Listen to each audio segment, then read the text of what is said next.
Her Excellency Mrs. Gloria Macapagal Arroyo, President of the Philippines. Your Excellency, you have the floor.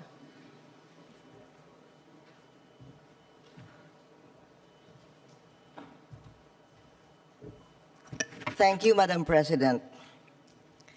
The people of the Philippines look upon these negotiations in Copenhagen with a critical sense of urgency. The average world per capita CO2 equivalent emission of 6 tons must be brought down to 3 tons to stabilize at 450 parts per million in 2050. The Philippines is already doing better than that.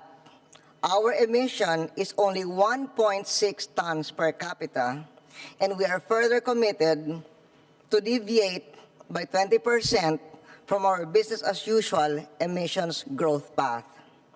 Yet, though our country has a good carbon footprint, we are disproportionately vulnerable to the devastation of Mother Nature, accelerated by the mistreatment of the fragile environment by human beings all over the world. This vulnerability is due in large part to the fact that we are an archipelago of 7,000 islands, with the majority of our people living in low-lying areas prone to climate hazards. The UN reports that the Philippines is one of the top 12 countries at the greatest risk from climate change.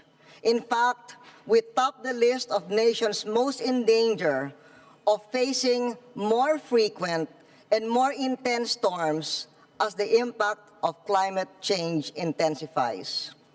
Tropical storms of historical scale have inflicted devastation and tragic loss of lives upon our country. 2 recent typhoons cost our people $4 billion, or 2.7% of our GDP. Our major food regions lost 8 to 10% of their GDP because over 600,000 hectares of farmland were destroyed, while the industrial areas lost 6 to 8%. These same typhoons affected more than 9 million people and killed 900. Over 200,000 homes were damaged or destroyed. Our nation was already struggling against the headwinds of the global economic storm when we were forced to confront these natural disasters. Thank God that we pulled together as a nation. We have begun to rebuild the affected areas of our country. We thank our international friends and development partners who assisted us in our moment of need over the past few months. We come to Copenhagen in partnership with other nations to find a way to meet the harsh impacts of climate change and avert a global climate crisis. It is time to harmonize economic development with environmental protection in a new global order where they are not mutually exclusive, but rather synonymous. It is time all countries of the world owned up to our collective responsibilities. Solving this problem will certainly take years, but we need to start the process now. We cannot afford to leave Copenhagen without a deal, and a deal based on the principle of common but differentiated responsibilities.